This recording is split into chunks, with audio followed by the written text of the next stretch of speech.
Oke, halo, selamat pagi. Hari ini kita mau belajar mengenai pajak satu ya.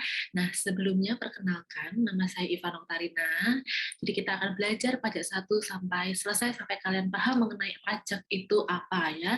Seperti yang kita ketahui, pajak itu merupakan hal yang sangat penting ya untuk dunia saat ini, untuk kita saat ini sebagai warga negara Indonesia yang baik. Nah, oke, sebelum kita masuk ke perpajakannya, ya kan, apa itu pajak dan sebagainya. Nah, sekarang kita mulai dulu nih silabusnya, supaya kita tahu ke depan apa yang mau kita pelajarin, step by step-nya itu kita tahu. Jadi nggak asal kita belajar, tapi kita juga tahu apa aja sih yang perlu kita ketahui ya. Oke, saya buka silabusnya dulu. Nah, ini dia. Ini silabus yang akan kita pelajari selama satu semester ya.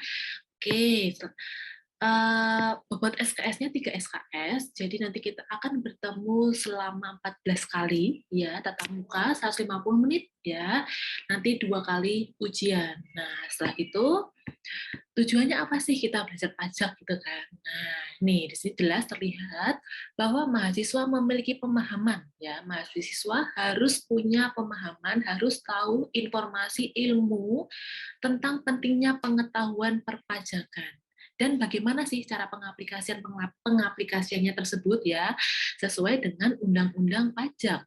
Mungkin kalian tahu bahwa undang-undang pajak itu sering berubah, sering ganti. Nah, itu gimana caranya kita tuh harus sering membaca, harus gimana caranya kita tuh tahu tentang undang-undang pajak ketika undang-undang itu ganti. Nah, setelah itu kita juga harus mampu nih melakukan penghitungan pajak ya, entah itu pajak daerah, retribusi daerah, serta pajak penghasilan. Nah, ini yang sering sekali jadi momok, susah kok susah ya ngitung pajak gitu kan.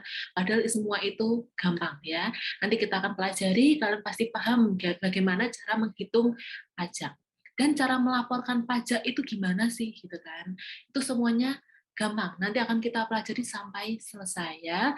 Nah, ini khususnya yang kita pelajarin di pajak satu ini, khusus bagi wajib pajak orang pribadi ya dalam melaksanakan kewajibannya sebagai warga negara. Jadi cuma orang pribadi, itu ntar tarifnya semua ada, tarif-tarifnya akan semua kita pelajari. Nah, lalu untuk deskripsinya, mata kuliah ini memberikan kerangka acuan dalam memahami tentang apa itu perpajakan, mengikuti perkembangan dan mengaplikasikan perhitungan dan aspek fundamentalnya yang menyangkut pengertian pajak itu apa, pajak itu digolongkan kepada apa saja, bagaimana cara mengukurnya, menentukannya bagaimana dan sebagainya.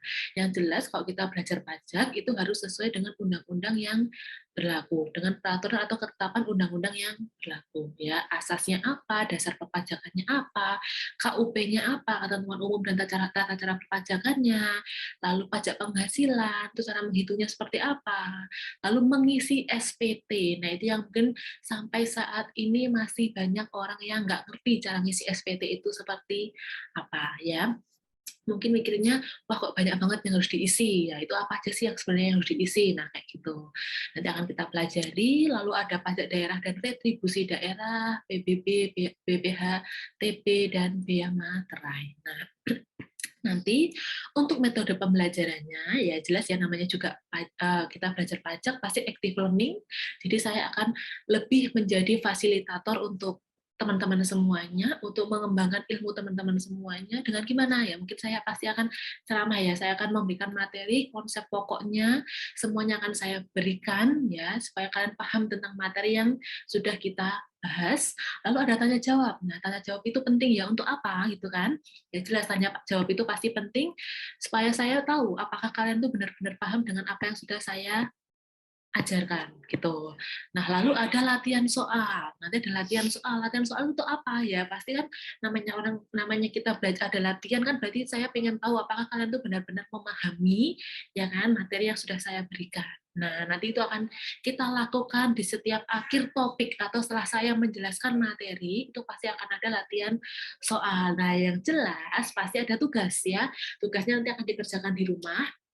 ataupun nanti bisa di kelas ya, tapi nanti kita lihat kalau waktunya cukup nanti mungkin bisa dikerjakan di kelas, kalau enggak nanti di rumah ya untuk PR. Nah, nanti harus dikerjakan supaya saya bisa nilai apakah yang sudah kalian kerjakan itu benar atau tidak. Nah, dari situ nanti akan kelihatan ya kan ujiannya itu bisa atau enggak. Nah, jadi harus sering-sering latihan, harus sering-sering latihan soal, ngerjain tugas supaya apa? Supaya bisa ujian kalian lancar. Nah, lalu untuk peraturan kelas, nah jelas ya kalian harus masuk ke dalam WA group supaya kita komunikasinya semakin lancar, supaya siapa tahu nih nanti ada materi-materi yang kalian belum paham, saya bisa bantu. Lalu jangan lupa presensi ya di LMS atau Learning Management System di STKPN ya. Nanti jangan lupa di webnya. Lalu join ke kelas menggunakan Zoom ya. Ini lagi pandemi jadi kita serba Zoom ya. Tetap harus masuk ke Zoom tepat waktu. Jadi saya berhak menolak bagi kalian yang terlambat join ya. Terus jangan meninggalkan Zoom selagi proses perkuliahan. Jadi kalau misalnya nanti tiba-tiba saya tanya tapi kalian nggak ada, nah itu bisa saya coret ya. Oke, lalu jangan lupa mendapatkan dan membaca materi kuliah. Ya, supaya apa? Supaya sebelum kalian mendengarkan ceramah saya, sebelum mendengarkan yang sedang kita bahas sama-sama, nah itu kalian paham. Jadi nggak kalian ini lagi bahas apa sih? Nah, itu enggak. Jadi kalian paham dengan apa yang sedang kita bahas hari itu. Lalu mengerjakan aktivitas ya, aktivitas kelas di Ables ini kita udah ada ya di web kampus, activity based learning system. Jadi kita mengerjakan tugas menggunakan aplikasi tersebut, nanti akan dinilai ya, dinilai oleh saya yang jelas. Lalu mengerjakan tugas yang sesuai yang ada di silabus ini, lalu dikumpulkan tepat waktu ya, jangan telat. Ya ini supaya mengajari kalian kalau bisa ujian tuh harus tepat waktu. Jangan Bu, ini Bu saya lupa mengumpulkan, Bu saya telat mengumpulkan. Jangan seperti itu ya. Lalu memiliki kehadiran minimum 75%. Ya, kurang dari itu otomatis kalian dianggap gugur di mata kuliah perpajakan. Lalu ketika ujian jangan pernah melakukan kecurangan akademik ya. Nanti sama kalau melakukan kecurangan jadi otomatis harus di strip nilainya. Nah, ini untuk proporsi nilainya ada aktivitas 50%, itu nanti dari aktivitas kelas yang ABLES itu tadi. 20%, lalu ada tugas di rumah ataupun tugas di kelas 10%, lalu ada kuis ya. Kuis itu akan saya lakukan di setiap akhir ini ya, sebelum UTS maupun UAS. Lalu ada UTS dan UAS itu proporsinya sama, masing-masing 25%. Nah, oke.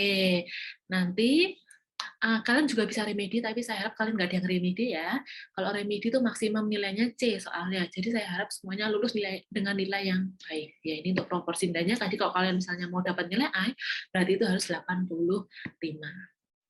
Nah, lalu keberatan atas hasil evaluasi itu bisa. Siapa tahu kok saya nilainya cuma segini, padahal saya ngerjainnya bisa waktu ujian. Nah, itu tanyakan aja, nanti akan saya tunjukkan nilai kalian, pengerjaan kalian salahnya di mana. Jadi ketahuan kenapa nilai kalian bisa segitu. Ya. Lalu untuk daftar pustaka ini buku-buku yang akan kita gunakan. Nah, nanti akan saya kirim semua untuk buku-bukunya, untuk undang-undangnya yang akan kita gunakan untuk kuliahan sehari-hari ya, untuk perkuliahan kita. Nah, ini topik bahasannya nih. Nah, untuk pertemuan 1 sampai sebelum UTS, sampai setelah itu UTS sampai sebelum UAS. Nah, ini semua ada. Dari awal kita penjelasan umum tentang pajak itu apa, dasar perpajakan, definisi dan sebagainya ya. Nanti akan kita pelajari semuanya. Jadi kalian tenang, kalian pasti akan paham tentang pajak itu apa ya. Jadi pastikan kalian mendengarkan saya. Nanti kalau misalnya ada pertanyaan jangan lupa dijawab ya. Dan kalau dijawab kenapa? Berarti itu saya tahu kalau kalian memang benar-benar paham dengan apa yang sedang kita bahas. Nah, nanti di pertemuan setelah UTS kita ada kuliah dosen tamu with the professional. Jadi nanti kita akan mengundang tamu ya, bisa jadi dari Dirjen Pajak ataupun dari manapun ya yang berhubungan dengan pajak itu akan kita undang untuk apa? Untuk kuliah ini ya, untuk kuliah dengan dosen tamu ya, kuliah umum semacam itu. Oke. Nah, setelah itu sekarang kita masuk nih ya, kita masuk ke topik bahasan kita hari ini, yaitu mengenai apa? Tentang perpajakan. Nah, ini dia. Pertemuan pertama, pajak ya. Jadi, kenapa sih kita harus bayar pajak? Kenapa sih kita harus bayar pajak? Nah, di sini nanti kalian bisa lihat ya YouTube-nya, siapa tahu kalian menonton tentang pajak-pajak itu apa, ya. Nah, ini yang pertama, mengapa perlu pajak? Nah, jelas ya, jawabannya adalah untuk pembangunan nasional. Jadi pembangunan nasional itu apa? Itu kegiatan yang berlangsung terus-menerus di negara kita dan berkesinambungan yang bertujuan untuk meningkatkan kesejahteraan rakyat. Jelas ya, kalau nggak ada pembangunan, masyarakatnya nggak sejahtera gitu. Contoh gampangnya apa? Contoh gampangnya jalan tol. Coba sekarang kalau nggak ada jalan tol, kalian misalnya dari Jogja ke Jakarta, Jogja ke Bali, harus lewat jalan utama. Nah, itu belum macetnya, belum lampu merahnya, belum kalau jalannya rusak, dan sebagainya. Coba sekarang udah ada tol, kalian mau ke Jakarta, mau ke Bali, udah semakin cepat ya, jalannya enak, lancar, tanpa hambatan gitu. Nah, jadi oleh karena itu, satu upaya untuk mewujudkan kemandirian suatu bangsa dan negara dalam pembiayaan pembangunan yaitu dengan menggunakan pajak ya, atau biasanya disebut dengan pungutan. Nah, pungutan ini dalam bentuk pajak itu ya. Nah, lalu pungutan itu apa gitu kan? Nah, pungutan itu peralihan kekayaan dari sektor swasta itu masyarakat ke sektor publik. Publik itu pemerintah. Masyarakat itu siapa? Kita ini masyarakat. Pemerintah itu siapa? Dirjen Pajak ya.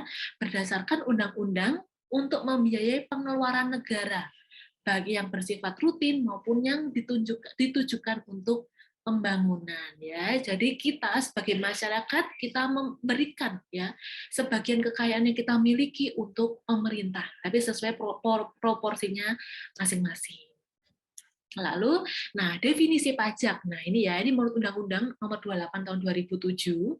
Nah pajak itu apa? Itu kontribusi wajib pajak kepada negara ya yang terutang oleh orang pribadi atau badan, oleh kita ya, kita orang-orang pribadi ini ataupun badan PT, CV, firma dan sebagainya yang sifatnya memaksa.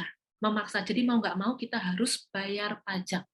Nah, itu berdasarkan undang-undang dengan tidak mendapatkan imbalan secara langsung dan digunakan untuk keperluan negara tadi ya. Apa keperluan negaranya? Pembangunan nasional. Nah, bagi sebesar-besarnya kemakmuran rakyat. Itu ya.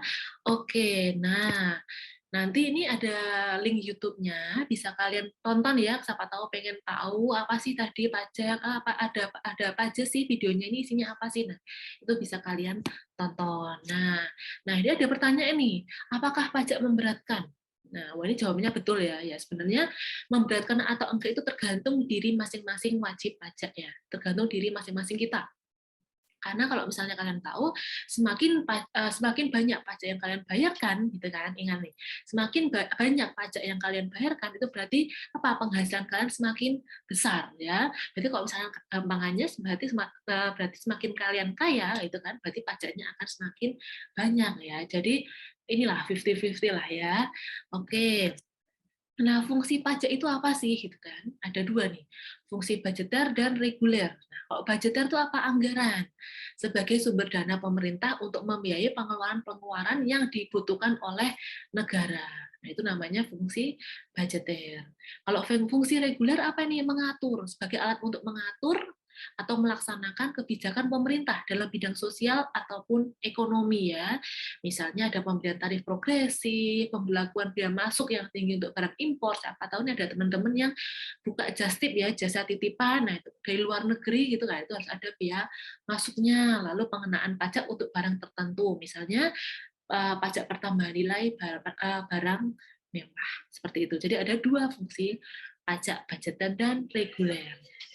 Nah, lalu pengelompokan pajak ini macam-macam ya, ada menurut golongannya, menurut sifatnya. Nah, kalau menurut golongannya gimana nih? Ada pajak langsung dan pajak tidak langsung. Nah, kalau pajak langsung ini ada secara ekonomis, yaitu pajak harus dipikul sendiri oleh wajib pajak dan tidak dapat dibebankan atau dilimpahkan kepada orang lain.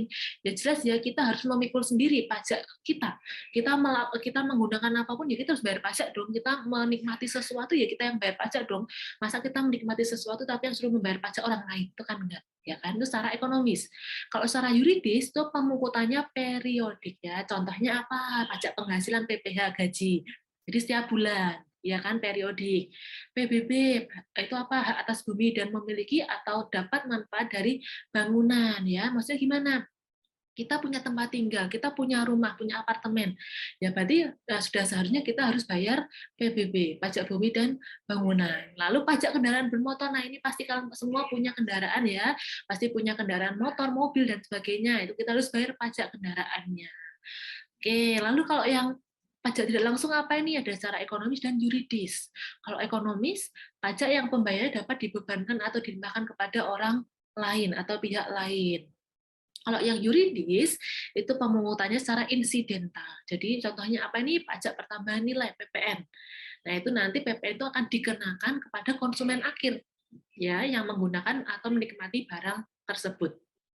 Seperti itu. Nah, lalu kalau menurut sifatnya bagaimana nih? Nah, itu ada pajak subjektif dan objektif. Kalau pajak subjektif, yaitu pajak yang berpangkal atau berdasarkan subjeknya orangnya itu siapa. Dalam arti memperhatikan keadaan diri wajib pajak. Nah, jadi wajib pajaknya itu maksudnya gimana? Itu benar-benar berasal dari Indonesia ataupun luar negeri atau warga negara asing. Ya, nah contohnya di sini jelas ya ada pajak warga negara asing. Itu beda ya, antara pajak warga negara Indonesia dengan pajak warga negara asing itu berbeda. Oke, dikenakannya pun berbeda ya. Lalu pajak objektif, nah itu pajak yang berpangkal pada objeknya, barangnya itu apa, ya, tanpa memperhatikan keadaan diri wajib pajaknya. Ya, misalnya nih, kalian beli barang mewah, siapapun yang beli barang mewah tersebut ya nggak peduli, kamu bisa beli barang tersebut berarti kamu mampu untuk bayar pajak. Entah itu orang orang biasa ataupun orang kaya kita nggak tahu, tapi siapapun itu orangnya mau kaya, miskin, menengah dan sebagainya, asalkan dia bisa beli barang mewah tersebut, ya kan? Itu berarti asumsinya kamu bisa bayar pajak. Jadi tidak memperhatikan keadaan diri wajib pajaknya, tapi berdasarkan objek pajaknya yang dibeli itu apa, seperti itu. Nah, lalu pengelompokan pajak itu menurut lembaga pemungutnya ada pajak pusat dan pajak daerah. Nah, kalau yang pajak pusat itu pajak yang dipungut oleh pemerintah pusat, ya, digunakan untuk membiayai rumah tangga negara, ya, contohnya pajak penghasilan, PPN itu kan pajak pusat semuanya ya. Jadi kalau misalnya kalian lapor PPh, pajak penghasilan itu langsung ke pusat, ya, digunakan oleh pusat. Beda dengan pajak daerah.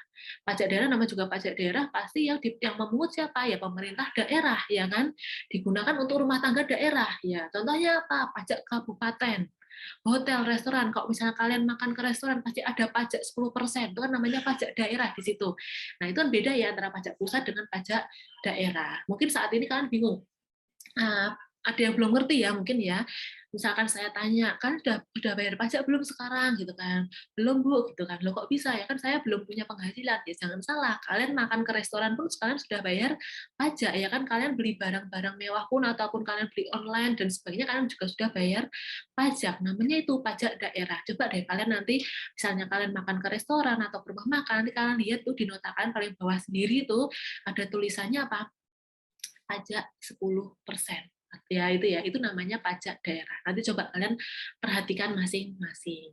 Nah, terus kita masuk nih ke asas pemungutan pajak. Ada asas domisili, asas sumber, asas kebangsaan. Nah, kalau domisili berarti asas tempat tinggal. Di mana sih gitu kan tempat tinggalnya. Jadi negara itu punya hak untuk memungut pajak dari seluruh penghasilan wajib pajak.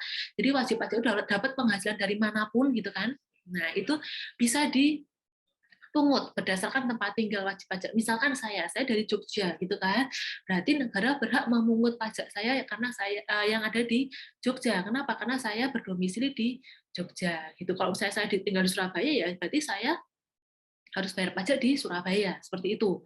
Lalu asas sumber perolehan, dari mana sumber penghasilan atau objek pajak itu berasal, ya kan? Nah, negara berhak memungut pajak berdasarkan tempat sumber pajak, objek pajak itu berasal. Misalkan saya kerjanya di daerah Sleman, ya berarti nanti saya dipotong pajaknya di daerah tempat saya itu, gitu kan? Di daerah tempat saya itu maksudnya di tempat kerja saya yang berada di Sleman tersebut. Dari mana sih? Misalkan saya kerja di STI YKPN misalnya, ya kan? Berarti nanti saya dipotong tuh ya, dipotong pajak sebesar berapapun itu gajinya ya, misalnya kan gaji saya berapa nanti dipotong pajak. Nah, nanti dipotongnya di mana ya? Di kampus saya di STIE YKPN. Kalau misalnya saya kerjanya jadi pembicara di luar negeri atau pembicara di kampus-kampus manapun ya itu dari mana sumber perolehan penghasilan saya ya dari situ akan dipotong ya, tergantung tempat saya bekerja. Lalu kalau asas kebangsaan, nasionalitas, jadi negara berhak memungut pajak yang berhak memungut pajak adalah negara asal kebangsaan subjek pajak. Nah, saya kan berarti dari Indonesia. Berarti Indonesia berhak memungut pajak saya, seperti itu ya. Kalau misalkan saya dari luar negeri, ya nanti dari negara saya di mana saya tinggal ya itu berhak memungut pajak. Yang jelas setiap negara pasti punya pajak yang berbeda-beda. Nah, nanti sistem pemungutan pajak ini, nah ini harus kalian tahu ya. Ada 3 sistem pemungutan pajak, ada self assessment system, ya, official assessment system, lalu yang ketiga ada withholding system. Nah, kalau self assessment system gimana nih? Nah, itu berarti semuanya urusan wajib pajak. Yang menghitung, yang membayar, yang melaporkan semua wajib pajak. Ya, jadi contohnya saya, misalkan saya kerja gitu jadi karyawan di perusahaan, saya ngitung kalau nggak saya jadi apa ya, saya punya ini, saya bekerja buka konsultan pajak di rumah misalnya. Nah, saya berarti menghitung sendiri yang pajak yang harus saya bayarkan berapa, saya hitung penghasilan saya, lalu saya bayarkan, lalu saya laporkan. Nah, beda dengan yang nomor 2, official assessment system. Nah, itu gimana? Itu yang menghitungkan, yang menagihkan itu kantor pajak. Kita sebagai wajib pajak itu kita tinggal membayar saja. Yang namanya juga official ya. Kalau tadi self, kan berarti diri kita sendiri. Berarti kita ngitung, bayar, lapor sendiri. Kalau official, nah official berarti kantor pajaknya. Kantor pajaknya yang menghitungkan dan menagihkan ke kita tinggal bayar. Nah, tadi yang self assessment system contohnya PPh ya, pajak penghasilan. Kalau official assessment system contohnya PBB, pajak bumi dan bangunan. Nah, kalau withholding system itu ada pihak ketiga, ya. Nanti pihak ketiga ini asumsinya disuruh memegangkan dulu nih, ya kan, memegangkan dulu pajak kita. Nanti pihak tersebut yang akan menyerahkan ke kantor pajak. Ya, contohnya nih sudah ada ya, misalnya saya dapat gaji dari STE KPN, ya. STI KPR berarti wajib pungut nih. Setiap akhir bulan dipotong ya. Setiap akhir bulan akan dipotong setiap saya gajian gitu. Nah, nanti 10 bulan berikutnya paling lambat untuk membayarkan. Jadi STI KPN nanti yang membayarkan ke kantor pajak. Nah, jadi STI KPN itu jadi pihak ketiganya. Nah, nanti tanggal 20 bulan berikutnya baru lapor SPT masa PPh 1. Ya, ini ya. Jadi 3 sistem pemungutan pajak ini harus paham. Jadi biar kalian tahu ketika kalian mau bayar pajak ini pajak apa sih? Oh, PBB. Oh, berarti ini official assessment system nih. Berarti nanti kita tinggal bayar aja nih, gitu kan. Nanti orang pajaknya bakal ngitung dan bakal nagih ke kita. Oke, lanjut. Nah, nanti tetap ya namanya pajak tetap ada perlawanannya, gitu kan. Ada perlawanan pasif dan ada perlawanan aktif. Nah, namanya juga pasif. Berarti pasif itu tidak ada sesuatu yang mendorong, gitu kan. Nah, ini namanya perlawanan juga pasti itu adalah hambatan-hambatan yang mempersulit pungutan pajak ya. Bisa disebabkan karena apa? Minim pengetahuan pajak. Nah, itu kan pasif ya. Karena kita nggak ngerti pajak, jadi saya nggak bayar pajak. Nah, itu kan masuk akal kan. Lalu kesadaran rendah, karena menurut saya ngapain bayar pajak, saya juga penghasilannya cuma segini. Nah, itu bisa, karena kesadarannya untuk bayar pajak itu rendah. Lalu sistem dan cara pemungutan pajak rumit. Nah, meskipun sekarang serba online ya, udah ada ISPT, EVIN dan sebagainya. Nah, mungkin bagi orang-orang yang gaptek ya itu mungkin rumit, tapi sebenarnya itu mudah sekali, bisa dipelajari ya. Nanti akan kita pelajari nih cara mengisi SPT itu seperti apa ya. Nanti di akhir sebelum UTS ya, itu akan kita pelajari biar kalian apa, biar kalian paham cara ngisinya seperti apa, biar kalian bisa membantu orang-orang di luar sana mengisi SPT ya, melaporkan pajaknya. Lalu ada kemajuan tingkat pendidikan, moral dan etika penduduk serta kebiasaan-kebiasaan mereka. Nah, ini yang paling buruk ya, nyimpan uang di bawah kasur ya kan, nggak di bank, nggak dimanapun. Nah, itu ya kalau nyimpan uang di bawah kasur, di bawah bantal ya memang nggak harus bayar pajak gitu kan. Kenapa? Karena pemerintah juga nggak tahu kamu punya penghasilan berapa. Kecuali kita punya uang kita simpan di bank. Itu beda ya, kalau kita punya uang kita simpan di bank kan orang pajak pasti tahu nih, bisa nge-track uang kita yang ada di bank. Nah, intinya kalau yang perlawanan pasif ini tidak ada kesengajaan atau niat ya sehingga pajak yang dibayarkan terlalu rendah dari yang seharusnya dibayarkan. Nah, beda dengan perlawanan aktif. Namanya perlawanan aktif kan berarti kita ada dorongan dari diri kita untuk tidak membayar pajak. Nah, semua usaha dan perbuatan yang secara langsung ditujukan kepada fiskus untuk apa? Untuk menghindari membayar pajak. Itu namanya aktif ya. Nanti ada tax avoidance dan tax evasion ini ya. Nah, penghindaran diri dari pajak dan pengelakan pajak. Nah, kalau penghindaran diri dari pajak itu usaha untuk meringankan beban pajak dengan tidak melanggar undang-undang. Nah, itu gimana maksudnya? Nah, misalnya kita buat penghasilan kita memang tidak banyak ya. Tidak banyak supaya apa? Supaya pajak yang dibayarkan juga tidak banyak seperti itu, atau menahan tidak melakukan kegiatan. Nah, dengan tidak melakukan kegiatan berarti kan kita juga tidak mendapat penghasilan, ya kan? Kita tidak mendapat penghasilan, ya kita nggak bakal bayar pajak. Asumsinya mereka seperti itu. Nah, itu namanya perlawanan aktif. Jadi menghindari diri dari pajak supaya tidak bayar pajak gitu kan. Nah, lalu yang kedua ada pengelakan pajak. Nah, pengelakan pajak itu gimana? Nah, usaha meringankan beban pajak dengan melanggar undang-undang. Dengan cara apa? Misalnya omsetnya, kita punya penghasilan 50 juta, tapi yang kita laporkan cuma 5 juta. Misalnya seperti itu, jelas-jelas meringankan beban pajak ya. Itu melanggar undang-undang, nggak boleh seperti itu ya. Lalu menyelundupkan pajak, menyembunyikan keadaan yang sebenarnya, sama ya kan. Saya nggak punya penghasilan kok Pak, jadi saya nggak usah bayar pajak ya. Saya seperti itu kan juga tidak boleh. Nah, itu kalau ketahuan nanti pasti ada sanksi dendanya ya. Jangan. Nah, misalnya apa? Membuat pernyataan tidak benar ya. Misal tadi saya bilang tadi misalnya omset atau penghasilannya sebenarnya gajinya nih ya kan 50 juta, tapi nggak ngomong kalau misalnya gajinya segitu. Lalu ada pembukuan ganda. Jadi pembukuan ganda itu membuat laporan keuangan yang benar dengan yang salah, yang palsu, yang dikecil-kecilkan penghasilannya. Atau tidak melaporkan pekerjaan sampingan. Padahal namanya pekerjaan sampingan kan juga sama-sama memperoleh penghasilan, ya kan? Jadi itu tidak dilaporkan supaya apa? Supaya asumsinya penghasilannya tidak banyak. Nah, lalu ternyata ada melalaikan pajak nih.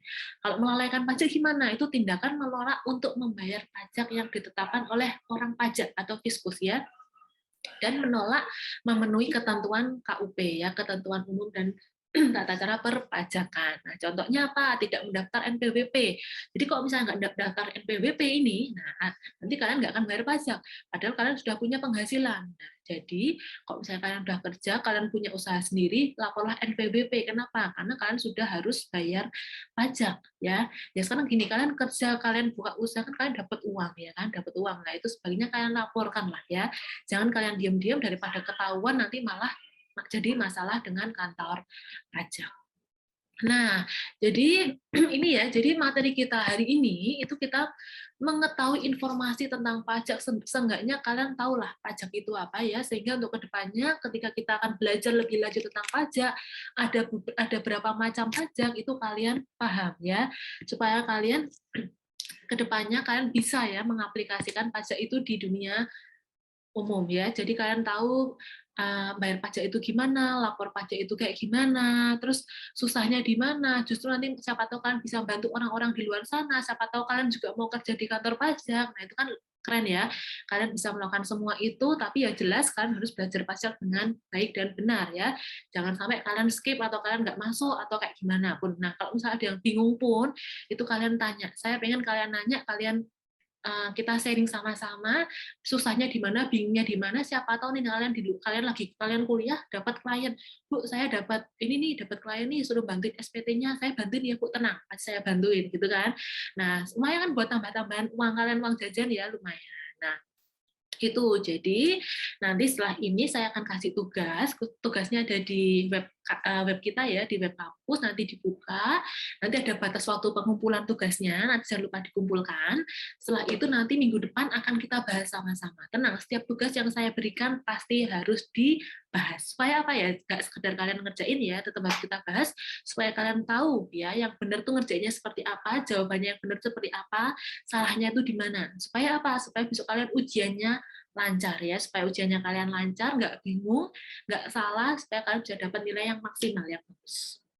Oke, kalau gitu silakan mengerjakan tugas, nanti kita ketemu lagi minggu depan di jam dan waktu yang sama.